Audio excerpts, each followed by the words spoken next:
देश में राष्ट्रपति अपनी मर्जी से कोई डिसीजन नहीं करता तो राष्ट्रपति से बड़ा तो कोई है।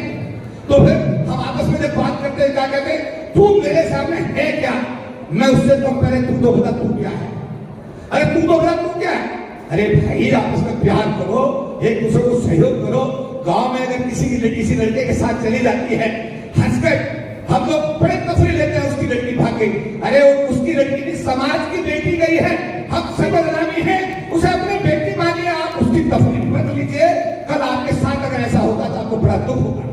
आवासा का लिटरेचर लाओ, उसे पढ़ो, अपने घरों में बच्चों को पढ़ाओ, अम्बेडकरवाद को मजबूत करो, भाईचारा हो, और नहीं तो आने वाला समय बड़ा कठिन है जी। इसके लिए आपको कोरेगांव 97-98 का आंदोलन या 2 का भारत बंद, उसके लिए तैयार हो, अरे तैयार हो, तैयार होना पड़ेगा। इतना आसान नहीं है जितना आप समझ रहे हो। एक आदमी डॉक्टर मेडिकल बहुत कुछ कर गया, हम क्या कर रहे हैं, अपने बच्चे और अपना परिवार, क्या वास्तव में हमारे के गरीब गांव के बच्चे को गोद ले रहे, क्या गरीब गांव कहां से निकल गया उस बच्चे की फीस दे रहे, क्या उस गांव के बच्चे को राष्ट्रीय मुख्यधारा में लाने की कोशिश कर रहे? जवाब नहीं। वो तो हमारी बहन मायावती 4 बार मुख्यमंत्री बनी है। हम अपनी सरकार जब तक नहीं बनाएंगे, अपनी सरकार, फिर मैं कहना चाह रहा, अपनी सरकार से समझ रहे हो, जब तक अपनी सरकार नहीं बनाओगे तब तक भैया ऐसे ही जो हो रहा है आज के डेट के अंदर, कोई शुरुता से IAS IPS लेना ढंग की जगह क्या मान सम्मान मिल रहा था, इस पे भी मंथन, इस पे विचार करो, इस पे भी चिंतन करो, मंथन करो। अगर करोगे तो शायद हो सकता है वो रास्ता बन जाए। इकट्ठे होकर के उत्तर प्रदेश की स्पष्ट बहुमत की सरकार एक बार बना सकते हैं। तो मैं आपसे पूछना चाहता हूं कि 2027 में क्यों नहीं कांग्रेस की सरकार आएगी? अरे हाथ उठा के बताओ, बनाओगे, बनाओगे, बनाओगे? जय भीम, हाथ उठा के बोलो जय भीम। अरे आवाज जानी चाहिए दूर तक, तभी तो बात करेंगे। जय भीम, जय भीम। भारत का संविधान जिंदाबाद, जिंदाबाद, जिंदाबाद। भारत का संविधान जिंदाबाद, जिंदाबाद, जिंदाबाद। बाबा साहब अम्बेडकर अमर हैं, अमर हैं। बाबा साहब अम्बेडकर अमर हैं, अमर हैं, अमर हैं। मेरे 40 साल के सामाजिक जीवन में पहले तो मैं धन्यवाद करता हूं अपने अलंकार बौद्ध जी को कि मेरा देश और विदेश में पूरा 40 साल का जो सामाजिक जीवन है, पहला कार्यक्रम है इसमें मुझे अध्यक्षता करने का मौका मिला। इस पहले मैं विशिष्ट अतिथि, मुख्य वक्ता या अन्य जिम्मेदारियों में रहा, तो आपका बहुत बहुत आभार, धन्यवाद। भाटी जी को सुना, भाटी जी के लिए एक बार यार जोरदार ताली तो बजा दो। लगना चाहिए भाटी जी आए हैं एक मैसेज क्रिएट और पत्रकारों को, भाटी जी जितनी मजबूती के साथ आज बहुजन समाज की आवाज उठा रहे हैं, उठा रहे हैं, जोरदार ताली हो जाए एक बार। लगना चाहिए कि भाटी जी युक्त काम कर रहे हैं। साथियों, ये वो धरती अलीगढ़ की जिसे पीपी मौर्य ने पहली बार लोकसभा का सांसद बनाया, ये बात सही है? ये वही थी अलीगढ़, एक ऐसा नेता दिया अलीगढ़ ने हमारे समाज को पीपी मौर्य के रूप में। जोरदार ताली इस बात के लिए हो जाए। देखिए आज 14 अक्टूबर बाबा साहब अम्बेडकर और बौद्ध धर्म की स्वीकारिता। हिंदू धर्म में पैदा होना मेरे बस की बात नहीं थी, हिंदू रह करके मैं मरूंगा नहीं, ये बात सही है? कहा था। अब आज ये है कि भाटी जी ने भी कहा, मैं भी कह रहा हूं कि आज का प्रोग्राम डेडिकेट है किस चीज के लिए? 14 अक्टूबर 1956 के लिए, जिस दिन बाबा साहब अम्बेडकर ने नागपुर की दीक्षा भूमि में बौद्ध धर्म स्वीकार किया था। ये बात सही है? हम अपने आप से पूछें कि क्या डॉक्टर अम्बेडकर के रिजर्वेशन 25% का हमारा लोकसभा विधानसभा का रिजर्वेशन और 22.5% का सरकार की नौकरियों में रिजर्वेशन के अलावा क्या आपने उनकी दी हुई शिक्षाओं को अपने जीवन में उतारा या नहीं उतारा? ये सवाल आपका अपने आप से। यह अटल बिहारी वाजपेयी तत्कालीन प्रधानमंत्री की एक बात को कोट करके आपको जगाने की कोशिश करूंगा। तत्कालीन प्रधानमंत्री अफगानिस्तान के दौरे पे थे, पत्रकारों से पूछा कि आपको यहाँ आकर के कैसा महसूस हो रहा है? तो उन्होंने कहा कि इस मिट्टी में हमें अपने पूर्वजों की खुशबू आ रही है। अगला सवाल यह था कि आप भारत के वजीर आलम में प्रधानमंत्री हैं, वहां पर SC ST जो OBC और जो माइनॉरिटी जो आपके आदिवासी मूल निवासी हैं, उनका आपके खिलाफ आंदोलन की स्थिति क्या है? वो हंसे और हंसकर बोले कि भारत का मूल निवासी, भारत का आदिवासी हमारे एजेंडे पर काम करता है, उसका अपना कोई एजेंडा नहीं है। जब उसका बच्चे का जन्म होता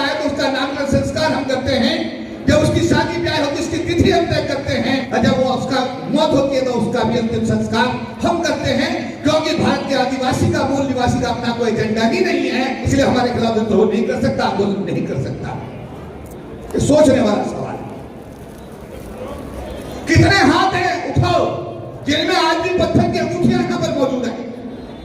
कितने हाथ हैं जिनमें धागा बंधा हुआ है? अभी भाटी जी बता रहे थे, अरे यार बेसिक चीज को जब तक आप चेंज नहीं करोगे बात बनने वाली नहीं।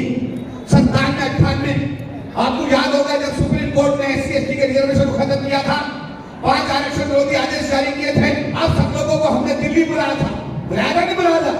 और जब आंदोलन हुआ तो 99 भारत के प्रधानमंत्री अटल बिहारी वाजपेयी को बोलने का मौका जब नहीं मिला, संविधान में 3 संशोधन आपकी ताकत के आधार पर किए गए, 81, 82, 85 तब जा करके आपके आरक्षण को बचाने का काम हुआ। अगर 2 अप्रैल 2018 में आप आंदोलन नहीं करते, भारत बंद करते, तो सुप्रीम कोर्ट के जज ने हमारे SC/ST जो एट्रोसिटी एक्ट उसको खत्म कर दिया था। ये बात सही गलत है? अरे सही गलत है?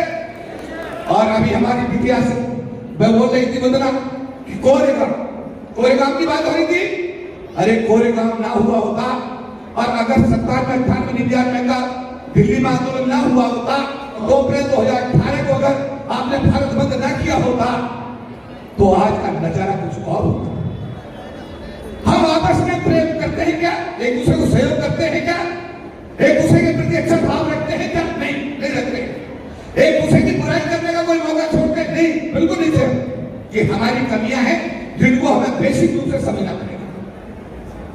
आज कल एक डिबेट हो रही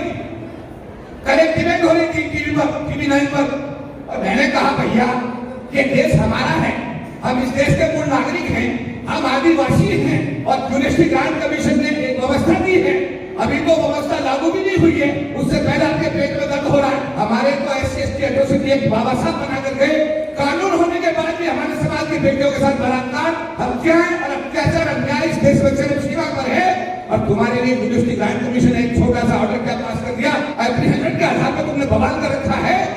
अगर दूसरा समाज बिगड़ गया तो, अगर SC/ST OBC सड़क पे आ गया तो देश में गृह युद्ध की स्थिति पैदा हो जाएगी। भाई ऐसा मत करो, क्योंकि हम तुम्हें भूल गए, तुम बाहर रह गए लोग हो। पुर्तगाली आए बाहर चले गए, वापस चले गए, मुगल आए वापस चले गए, अंग्रेज आए वापस चले गए। अरे भैया ये इंटरेस्ट कहता आप भी बाहर से आए हुए हो, और अपने जाने की डेट तो बताओ, आप भारत से कब जा रहे हो छोड़ करके? बात को समझ में आई? जब तक प्रहार सीधा नहीं होगा, जब तक प्रहार सीधा नहीं होगा, जब तक बात अवधि नहीं होगी, तब तक अत्याचार अन्याय से पीछा कटने वाला नहीं है, नहीं है, नहीं। मुझे अभी तो इनको बुलाया पिछले महीने, विषय था विश्व को जाति मुक्त कैसे बनाया जाए। मुझे मुख्य वक्ता उसमें रखा गया। मैंने 1 घंटे के समय में जो बातें कही कि डॉक्टर अंबेडकर जैसा व्यक्ति कहकर गया कि धर्म कमीज की तरह जब चाहो तब लो, जाति इस देश की त्वचा की तरह, स्टिक की तरह है, जो आदमी को जन्म से प्राप्त होती है, जीवन भर उसके शरीर से चिपकी रहती है, और जब वो मरता है तो उसी के साथ चलती है। धर्म परिवर्तन तो आसान है इस देश में, जाति परिवर्तन करना संभव नहीं है। जब तक भारत को जाति मुक्त नहीं बनाओगे, विश्व को जाति मुक्त बनाना असंभव है, असंभव है। ये रिपोर्ट संयुक्त राष्ट्र संघ ने उसको रिपोर्ट में प्रकाशित किया, और आप लोगों को ये YouTube पर उपलब्ध है, आप उसको पढ़िए, समझिए, देखिए कि देश का, दुनिया का नजारा क्या है। अरे भाई मेरे, बच्चा रोता नहीं तो माँ भी दूध नहीं पिलाती। दुनिया में माँ का बच्चे का रिश्ता दुनिया सबसे मजबूत रिश्ता माना जाता है। माँ भी दूध तब पिलाती जब बच्चा रोता है। मैं कहना चाहता हूँ, जब तक रोगे नहीं, चिल्लाओगे नहीं, अपनी आवाज उठाओगे नहीं, ये बहरी दूंगी सारे हमारे समाज के लिए कुछ करने वाली नहीं है, नहीं है, नहीं है। 40 लाख लोग थे सरकारी नौकरी में बाबा साहब अम्बेडकर के दिए आरक्षण से। तत्कालीन प्रधानमंत्री इंदिरा गांधी के राष्ट्रीयकरण की नीति से, उनके बेटे राजेंद्र कृष्ण से रिक्रूटमेंट ड्राइव चलाने से 40 लाख लोग सरकारी नौकरी में आए थे 1997 में, जब पोस्ट ग्रेजुएट लागू हुआ था। आज 10 लाख लोग सरकार की नौकरी में बचे हैं। इस सेक्टर को मैं पिछले 30 साल से देख रहा हूँ। निर्विरोध राष्ट्रीय प्रधान महासचिव चुना जाता है, चेयरमैन मेरा साथ बात बदल जाता है, लेकिन पिछले 30 साल में समाज के लोगों ने मुझे हर बार राष्ट्रीय प्रधान महासचिव की जिम्मेदारी दी है। बहुत जिम्मेदारी से कहना चाहता हूँ आपको, आपसे कि आज 10 लाख लोग सरकार की नौकरी में बचे हैं। 10 साल के अंदर संख्या घट करके 2 लाख तक पहुंच जाएगी। लेकिन से आरक्षण नहीं, कुत्ता मर जाए, कानून है, इस देश की 1/4 आबादी के लिए आरक्षण का कानून तक नहीं बना। शर्म की बात है, सोनी बात है। कुत्ता मर जाए तो कानून है, लेकिन इस देश की 1/4 आबादी के आरक्षण का कानून आज तक नहीं बना। तत्कालीन प्रधानमंत्री मनमोहन सिंह साहब से हमारा डेलीगेशन मिला। हमने कहा कि साहब ये बनना चाहिए। वो भला आदमी था, उसने पूरे डीओपीटी मिनिस्टर को कहा कि आरक्षण बनाया जाए। वो तुरंत राज्यसभा में रखा गया, राज्यसभा में पास हो गया। आज तक वो लोकसभा के पटल पर भाटी साहब नहीं आ पाया। इतना आसान नहीं है कि जितना आप समझ रहे हो। एक आदमी डॉक्टर बनकर बहुत कुछ कर गया, हम क्या कर रहे हैं? अपने बच्चे और अपना परिवार, क्या वास्तव में हमारे के गरीब गांव के बच्चे को गोद ले रहे? क्या गरीब गांव कहां से निकल गया उस बच्चे की फीस दे रहे? क्या उस गांव के बच्चे को राष्ट्रीय मुख्यधारा में लाने की कोशिश कर रहे? जवाब नहीं, हम किसी बच्चे की फीस नहीं दे रहे। डॉक्टर अम्बेडकर अगर लंदन को स्कूल में प्रोफेसर बन गए होते, अमेरिका में जब पढ़ रहे थे वहां प्रोफेसर बन गए होते, इंडिया ना आए होते, हमारे लिए काम अगर ना किया होता, तो क्या ही आदमी सरकार की नौकरी में आता, एक भी आदमी सांसद बनता? अभी हमारे भाई कह रहे थे पूर्व एमएलए कि मुझे फला आदमी ने मिला, मैंने कहा उसने नहीं बनाया, आपको बाबा साहब अम्बेडकर के 25% के आरक्षण ने लोकसभा विधानसभा में देकर उसने आपको दिया। कई बार हमने मैं नौकरी में आया 2021 तक नौकरी में राष्ट्रीय जाने से पहले मैंने सुखेरा बुलंदशहर के मेरे गांव में पढ़ा, पैदा हुआ, वहां से 12वीं पास किया, बुलंदशहर का एमपी कॉलेज से बीएससी किया, मेरठ कॉलेज से पोस्ट ग्रेजुएशन किया, सरकार की नौकरी में अधिकारी बना, 2021 में इस्तीफा दिया, बीआरएस लिया, और उसके बाद में एक राजनीतिक पार्टी का राष्ट्रीय महासचिव का मुझे बन गया। वहां जाकर देखा यहाँ तो बहुत बुरा हाल है, यहाँ तो बिल्कुल मामला खराब है। डॉक्टर अम्बेडकर के प्रति सम्मान जीरो, एससी समाज के सम्मान जीरो। अगर ऐसा होता तो डॉक्टर अम्बेडकर कानून मंत्री से इस्तीफा दे करके बौद्ध धर्म का रास्ता त्याग करके समाज को जागृत करने का काम करते। समाज की असली ताकत राजनीति में नहीं है भैया। वो तो हमारी बहन मायावती 4 बार मुख्यमंत्री बनी है। हम अपनी सरकार जब तक नहीं बनाएंगे, अपनी सरकार फिर मैं कहना चाह रहा, अपनी सरकार से समझ रहे हो, जब तक अपनी सरकार नहीं बनाओगे तब तक भैया ऐसे ही जो हो रहा है आज के डेट के अंदर, कोई शुरुता से आईएएस आईपीएस लेना ढंग की जगह क्या मान सम्मान मिल रहा है? इस पे भी बंधन, इस पे विचार करो, इस पे भी चिंतन करो, मंथन करो। अगर करोगे तो शायद हो सकता है वो रास्ता बन जाए। करान देश में आपका एक कार्यालय है, 4000 स्क्वायर फीट में समाज को डेडिकेट है, 2 हॉल है, उसमें 150 लोगों का सोलरा।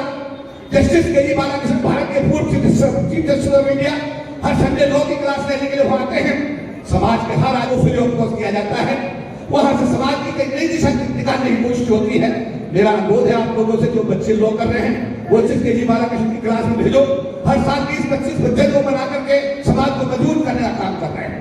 एक गांव के बच्चों को दे दो, उसकी दे दो, इससे अम्बेडकरवाद को जीवन में हकीकत में अगर उतार दो। भारत का प्रेसिडेंट प्रथम नागरिक होता है। प्रेसिडेंट क्या होता है? प्रथम नागरिक होता है। लेकिन क्या भारत के प्रेसिडेंट की पहले कोविंद जी हमारे अच्छे मित्र हैं और अब दूसरी हमारे समाज की एसटी समाज की भिखारी राष्ट्रपति? क्या राष्ट्रपति का क्या स्टेटस है जरा बताइए मुझे। जब इस देश में राष्ट्रपति अपनी मर्जी से कोई डिसीजन नहीं करता तो राष्ट्रपति से बड़ा तो कोई है। तो फिर हम आपस में जब बात करते हैं क्या कहते हैं? तू मेरे सामने है क्या, मैं उससे तो पहले तू तो बता तू क्या है। अरे तू तो बता तू क्या है। अरे भाई आपस में प्यार करो, एक दूसरे को सहयोग करो। गांव में अगर किसी की लड़की किसी लड़के के साथ चली जाती है, हंसकर हम लोग बड़े तफरी लेते हैं, उसकी लड़की भाग गई। अरे उसकी लड़की नहीं, समाज की बेटी गई है, हम सब बदनामी है, उसे अपनी बेटी मानिए, आप उसकी तफरी मत लीजिए। कल आपके साथ अगर ऐसा होता तो आपको बड़ा दुख होगा। मैं 6 साल से सोशल रिफॉर्म में काम कर रहा हूं। 5 आरक्षण विरोधी आदेशों को वापस कराने में एक सांसद हमारे थे 2 अप्रैल 2018 को। हम लोग दिल्ली में जब 2 अप्रैल भारत को लीड कर रहे थे, उस गोपालगंज के सांसद थे बीजेपी के, वो मंत्री हमने पूछा भाई साहब आपने एससी के समाज के बारे में आवाज उठाई? अगर नहीं उठाई तो मन से नहीं उठाई। हमारी आदत है जो बात समाज के मंत्री डाल उसका सम्मान करो, मान करो। अभी हम बुद्ध विहार गए थे, थोड़े दिन पहले बुद्ध विहार में थे।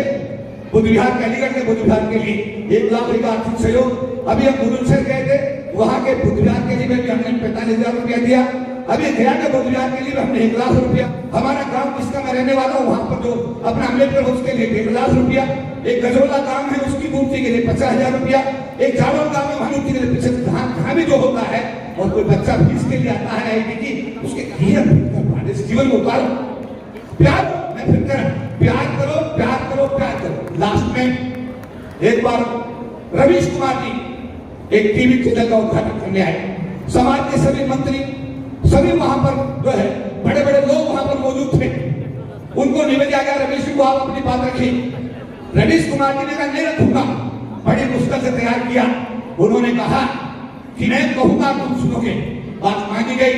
उन्होंने पूछा तुमसे बड़ा नालायक समाज दुनिया में तो दूसरा नहीं है, तुम मेरा एनडीटीवी क्यों देखते हो? ये मैं आपसे 15 साल पुरानी बात बता रहा हूं, आज की नहीं बता रहा हूं। तुम्हारे बारे में कोई बात होती है क्या? नहीं। सारी बात तुम्हारे खिलाफ होती है? हाँ जी। जैसे तुम टीवी ऑन करते हो, मुझे टीआरपी में करोड़ों रुपए मिलता है और उस पैसे को खिलाफ इस्तेमाल करता हूं। तो भाई मेरे, आप ये क्यों टीवी देखते हो? मेरा कहना है एक टीवी को बाबा साहब का लिटरेचर लाओ, उसे पढ़ो, अपने घरों में बच्चों को पढ़ाओ, अम्बेडकरवाद को मजबूत करो, भाईचारा हो। और नहीं तो आने वाला समय थोड़ा कठिन है जी। सरकार निजी क्षेत्र में ला रही है, रोज निजी क्षेत्र कर रही है। क्या निजी क्षेत्र में आरक्षण नहीं होने चाहिए?